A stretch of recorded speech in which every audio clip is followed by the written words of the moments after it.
प्रिय विद्यार्थियों, आपका मेरे चैनल अश्विन सर में स्वागत है। मेरी बहुत दिनों से इच्छा हो रही थी कि मैं कुछ ऐसा करूं कि गरीब विद्यार्थियों को भी अर्थशास्त्र के बारे में समझा सकूं, क्योंकि उनमें इतनी पावर नहीं होती, ना ही उनमें इतनी क्षमता होती है कि वो ट्यूशन पे खर्च कर सके। इसलिए मेरे मन में विचार आया कि उन लोगों की मदद की जाए जो अर्थशास्त्र में इंटरेस्ट रखते हैं, लेकिन किसी कारणवश वह अपना ट्यूशन का खर्चा नहीं निकाल सकते। आज मैं आपसे यही निवेदन करना चाहता हूँ कि अगर मेरे द्वारा समझाया गया चैप्टर आपको अच्छा लगे तो प्लीज़ उसे सब्सक्राइब कीजिए, उसे लाइक कीजिए और आगे शेयर कीजिए। आज मैं आपके सामने अर्थशास्त्र का मशहूर अध्याय मांग अथवा मांग का नियम लेकर आया हूँ। आम बोलचाल में मांग क्या होती है?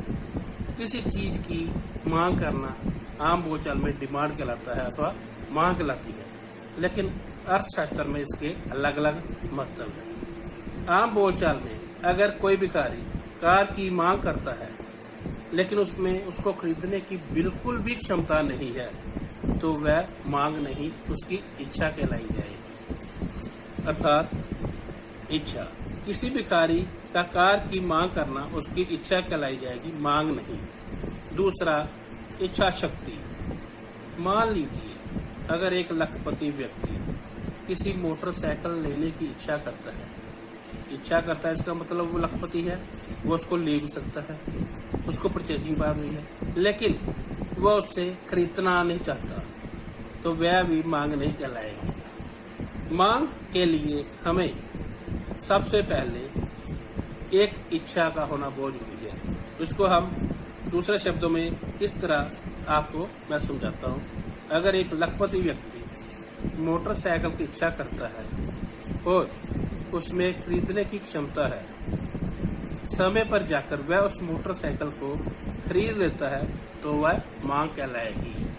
मांग जरूरी नहीं कि बड़ी चीजों की हो, मांग एक पेन की भी हो सकती है, मांग एक कॉपी की भी हो सकती है, मांग एक किताब की भी हो सकती है, लेकिन उसकी इच्छा, उसकी क्षमता लेने की और उसको खरीदने पर उसको टाइम से जाके खरीदना, वो मांग कहलाता है।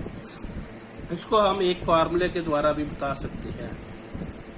मांग इजिकल टू इच्छा प्लस खरीदने की क्षमता प्लस समय पर खरीदना मांग कहलाता है। इसके अलावा आज मैं आपको दूसरा टॉपिक मांग का नियम भी समझा रहा हूँ। अर्थशास्त्र में मांग के नियम का बहुत ज्यादा महत्व है। जितने भी goods, supply, income, saving, consumption, अर्थात जितनी भी किसी वस्तु की मांग, उपभोग, बचत, आय, सब इस नियम पर डिपेंड करती है। अर्थशास्त्र में मांग का नियम हमें ये बताता है कि किसी वस्तु की मांग उसकी कीमत पर निर्भर करती है। दूसरे शब्दों में हम कहें तो क्या कह सकते हैं कि वस्तु की मांग तथा वस्तु की कीमत में विपरीत संबंध होता है। अर्थात अगर किसी वस्तु की मांग ज्यादा करनी हो तो उसकी कीमत को कम करना होगा, अगर उसकी डिमांड या मांग कम करनी हो तो वस्तु की कीमत को ज्यादा रखना होगा। इसको हम एक उदाहरण द्वारा भी समझा सकते हैं।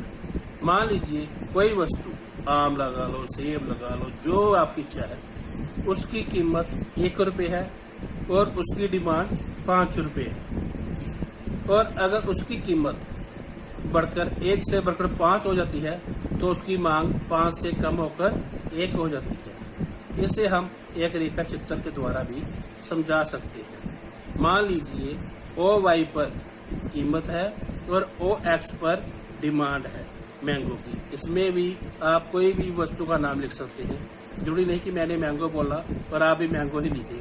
आपको जो अच्छा लगे, जो चीज आपकी पसंद हो तो वो उसमें लिख सकते हैं। ऐसे उस पर उस वस्तु की कीमत और मांग के बारे में बता सकते हैं। OY पर वस्तु की कीमत होती है, OX पर वस्तु की डिमांड होती है। मान लीजिए अगर वस्तु की कीमत 1 है तो वस्तु की मांग 5 हो जाएगी, और अगर कीमत बढ़कर 5 हो गई तो उसकी डिमांड कम होकर एक रह जाएगी। इससे क्या कहा जा सकता है? इससे यह भी समझा जा सकता है कि वस्तु की मांग और उसकी कीमत में विपरीत संबंध है। अगर मेरा आप कुछ भी समय लगा हो या कुछ भी आपकी डिमांड, कोई भी क्वेश्चन हो, तो बिना झिझक आप मुझे पूछ सकते हैं। धन्यवाद। हमारे चैनल को सब्सक्राइब कीजिए, शेयर कीजिए, लाइक कीजिए। अश्विन सर आपको नेक्स्ट वीडियो में आपको मैं कोई अगला टॉपिक समझाऊंगा।